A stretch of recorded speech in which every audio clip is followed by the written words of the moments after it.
Sekelompok tim ilmuwan Jerman berhasil membelah atom uranium dan mengungkap proses nuklir baru yaitu fisi, yang mampu menciptakan energi dalam jumlah luar biasa.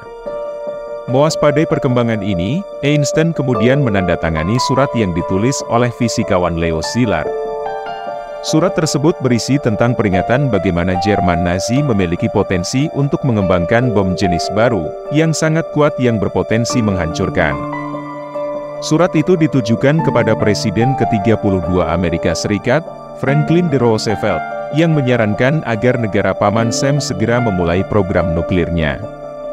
Tak lama setelah itu Presiden Roosevelt merespons surat tersebut, dengan melanjutkan penelitian mengenai pengembangan senjata nuklir, yang berlangsung sejak 1942 hingga 1946.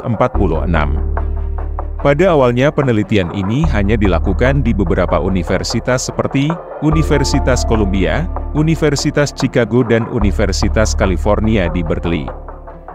Sebuah terobosan terjadi pada bulan Desember 1942, ketika Fermi memimpin sekelompok fisikawan untuk menghasilkan reaksi berantai nuklir terkendali pertama, di bawah tribun Stagfield di Universitas Chicago.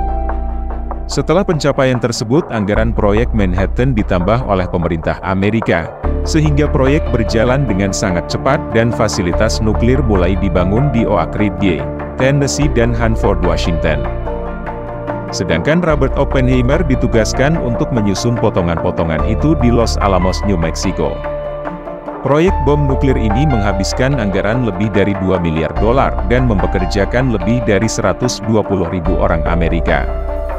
Manhattan Project tetap menjadi proyek paling vital bagi Amerika Serikat, mengubah wajah perang modern dan memberikan Amerika keunggulan strategis.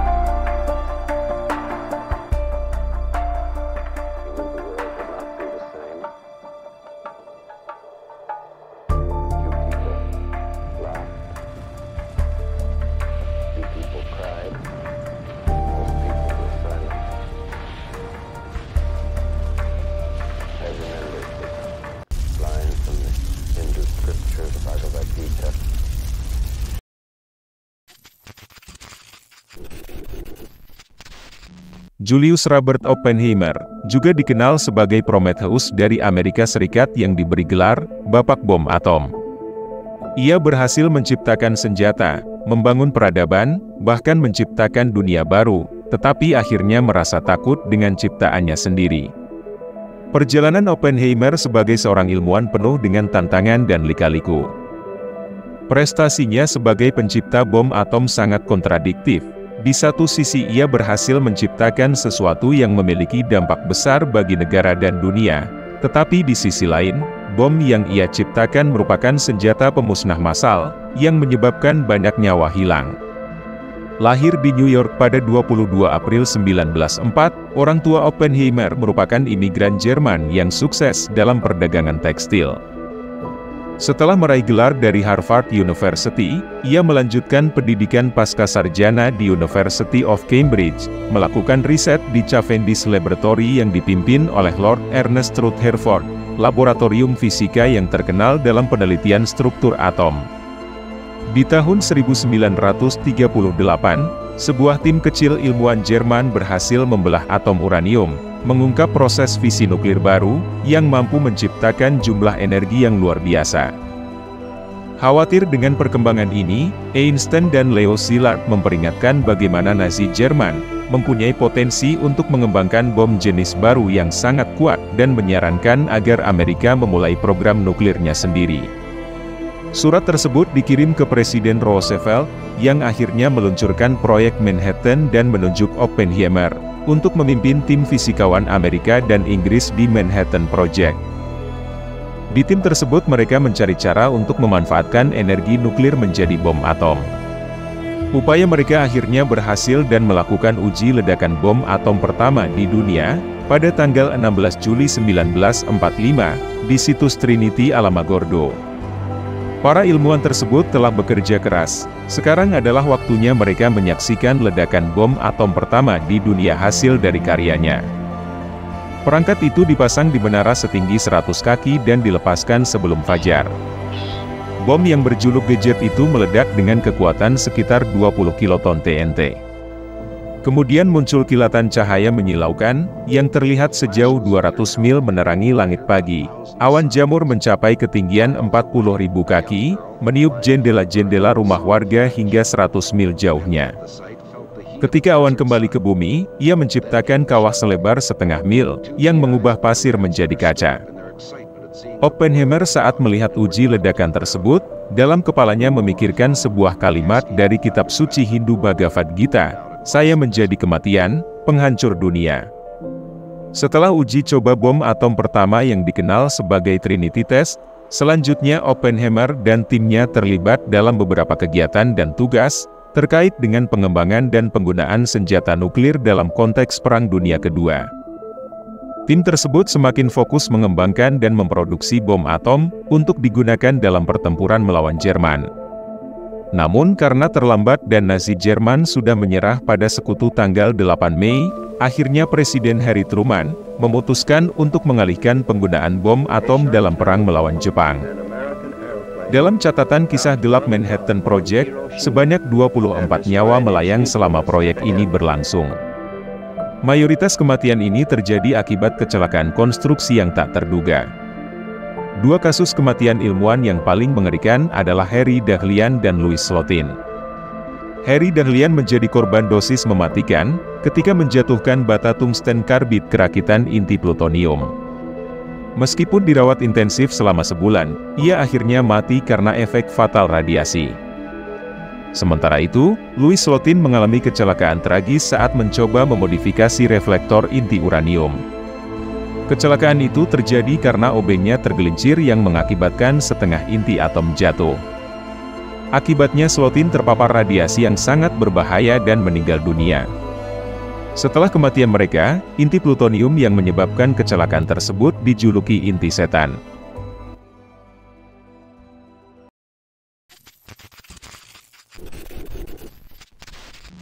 Kekaisaran Jepang yang waktu itu dipimpin oleh Kaisar Hirohito, mengembangkan ideologi fasisme yang menganggap bahwa bangsa Jepang adalah keturunan Dewa Matahari dan memandang bangsa lain lebih rendah. Dengan keyakinan ideologi ini, Jepang mulai melancarkan politik ekspansi ke negara-negara lain, untuk menyebarkan ajaran Shinto Hakoichio, yaitu dunia sebagai satu keluarga yang dipimpin Jepang. Atas ideologi inilah pada tanggal 7 Desember 1941, di pagi hari yang tenang, pesawat tempur militer Jepang melakukan serangan dadakan ke pelabuhan Pearl Harbor, Amerika Serikat, yang menyebabkan 2.400 pelaut dan tentara AS tewas, serta lebih dari separuh pesawat militer rusak dan hancur. Setelah peristiwa penyerangan tersebut, pihak Amerika Serikat marah besar, dan kejadian ini semakin menambah ketegangan di antara negara-negara Eropa. Di hadapan Dewan Kongres Amerika Serikat, Presiden Franklin D. Roosevelt resmi menyatakan perang kepada Jepang. Pemerintahan Jepang yang pada saat itu, yang dipimpin oleh Kaisar Hirohito dan Perdana Menteri Kantaro Suzuki, menunjukkan keteguhan hati yang kuat dan keengganan untuk menyerah. Mereka menolak segala tuntutan tak bersyarat dari sekutu yang akhirnya membuat pemerintah Amerika Serikat mengambil tindakan militer untuk menjatuhkan bom atom. Presiden Amerika Serikat saat itu, Harry Truman, percaya bahwa penggunaan bom atom dapat mempercepat berakhirnya perang dan mengurangi jumlah korban jiwa keseluruhan. Dia merasa tekanan moral dan politik, untuk menyelamatkan nyawa tentara Amerika dan menghindari perang yang berkepanjangan.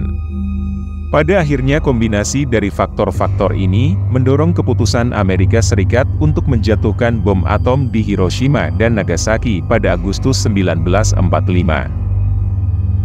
Sebelum ledakan bom atom, Hiroshima merupakan kota terbesar ke-7 di Jepang, yang ditempati oleh lebih dari 340.000 warga dan menjadi markas tentara Jepang. Namun pada 6 Agustus 1945, pukul 8.15 sebuah pesawat Amerika bernama Enola Gay, menjatuhkan bom atom Little Boy di kota Hiroshima, yang akhirnya mengubah semuanya pada seketika. Ledakan bom atom tersebut menghancurkan semua seisi kota dan menewaskan 80.000 orang. Efek bom ini juga menyebabkan sekitar 190 polisi dan 2.000 tentara yang melapor sanggup bertugas, serta hanya ada 30 dokter dan 126 perawat, yang dapat membantu puluhan ribu warga yang menjadi korban. Di sisi lain warga berusaha mencari kerabat dan sisa-sisa harta mereka dan mencegah orang keluar kota, maka batas wilayah ditutup. Selain itu, listrik padam di seluruh kota selama sepekan. Saat Hiroshima masih luluh lantak dan menderita, 3 hari kemudian bom atom bernama Fat Man kembali dijatuhkan untuk kedua kalinya, pada 9 Agustus 1945 pukul 11.02 di Nagasaki. Tindakan tersebut diambil Presiden Truman karena Jepang tidak kunjung menyerah pasca bom Hiroshima. Sementara itu bom atom yang digunakan di Nagasaki, lebih berat dan efeknya lebih besar daripada sebelumnya. Namun ledakan bom atom Fat Man tidak menimbulkan dampak sebesar Hiroshima, karena lembah Urakami membatasi ledakan ke arah penduduk, sementara arah angin menyebabkan kebakaran tidak meluas. Meski begitu, bom tetap menyebabkan kerusakan bangunan fasilitas umum, rumah sakit serta jalanan kota. Akibatnya transportasi bantuan dan penyelamatan korban terhambat. Selama periode tersebut kedua kota terpaksa mengadakan kremasi dan penguburan massal untuk para korban. Diperkirakan jumlah korban tewas di Hiroshima sebanyak 140.000 jiwa dari populasi 340.000 orang. Sementara itu, setidaknya 74.000 individu kehilangan nyawa di Nagasaki. Radiasi yang dilepaskan oleh bom nuklir menyebabkan ribuan orang meninggal dalam hitungan minggu, bulan dan tahun setelah peristiwa tersebut. Mereka yang bertahan hidup dari serangan bom ini dikenal dengan istilah hibakusha. Para penyintas tersebut menghadapi hal-hal mengerikan termasuk trauma psikologis. Tragedi bom di Hiroshima dan Nagasaki ini sontak mengakhiri perang di Asia. Jepang menyerah tanpa syarat kepada sekutu pada 14 Agustus 1945. Pada hari yang sama, Presiden Amerika Serikat Harry Truman menyampaikan sebuah pidato di luar Gedung Putih, dengan mengatakan, "Ini adalah hari yang telah kita tunggu-tunggu sejak Pearl Harbor. Ini adalah hari di mana fasisme akhirnya berakhir, seperti yang kita ketahui itu akan terjadi." Keesokan harinya Kaisar Jepang Hirohito untuk pertama kalinya berbicara melalui siaran radio. Dia menyalahkan Amerika Serikat karena penggunaan bom atom yang sangat berbahaya itu, supaya Jepang menyerah tanpa syarat. Dia menambahkan, jika kita terus berperang, ini tidak hanya akan mengakibatkan kehancuran total dan pemusnahan negara Jepang, tetapi juga akan menghancurkan peradaban manusia. Perdana Menteri Inggris Clement Attlee mengatakan, musuh terakhir kita telah menyingkir. Japan has today surrendered. The last of our enemies is laid low.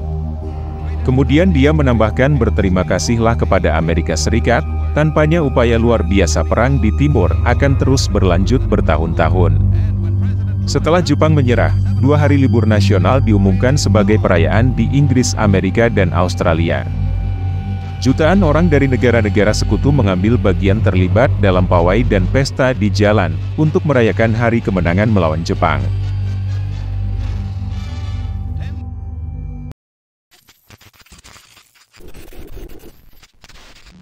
Ketika mendengar berita bom atom dijatuhkan di Hiroshima dan Nagasaki, Einstein konon berkata, "Celakalah aku." Einstein menyatakan bahwa dia menyesali penandatanganan surat terkenal itu, dengan mengatakan, "Seandainya saya tahu bahwa Jerman tidak akan berhasil mengembangkan bom atom, saya tidak akan melakukan apapun." Dalam beberapa tahun terakhirnya, Einstein terus mengecam keras penggunaan senjata nuklir.